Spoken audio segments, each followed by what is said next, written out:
Good day, sir. Today I'll be discussing an important and serious topic about strangulation. This term refers to the act of applying pressure to the neck, which restricts airflow or blood circulation, potentially leading to severe injury or even death.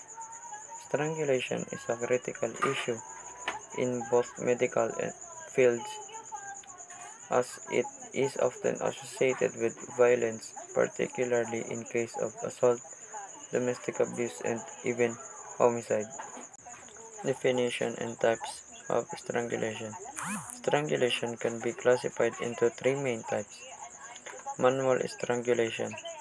This occurs when a person uses their hands, arms, or another body part to squeeze the neck.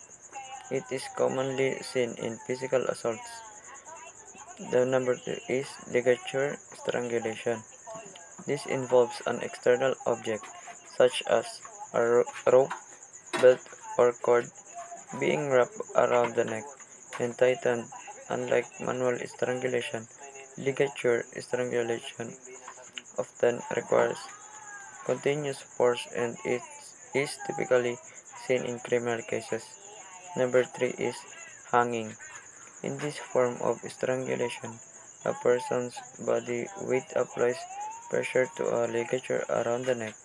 It can be associated with suicide or, in some cases, staged homicides. Effects on the body. When pressure is applied to the neck, several things can happen. The airway can be blocked, cutting off oxygen supply. Blood flow to and from the brain can be restricted, leading to unconsciousness within seconds. If pressure continues, brain damage or death can occur in as little as 3 to 5 minutes. Victims may experience bruising, voice changes, difficulty swallowing, and even neurological issues due to lack of oxygen. Legal and forensic aspects. From a legal perspective, strangulation is considered a serious crime. Many countries have specific laws classifying it as a felony, especially in cases of domestic violence. In forensic investigations, signs such as neck bruising, fractured cartilage, or petechial hemorrhage help medical examiners determine if strangulation occurred. In summary, strangulation is a dangerous and potentially fatal act that has serious medical, forensic, and legal implications.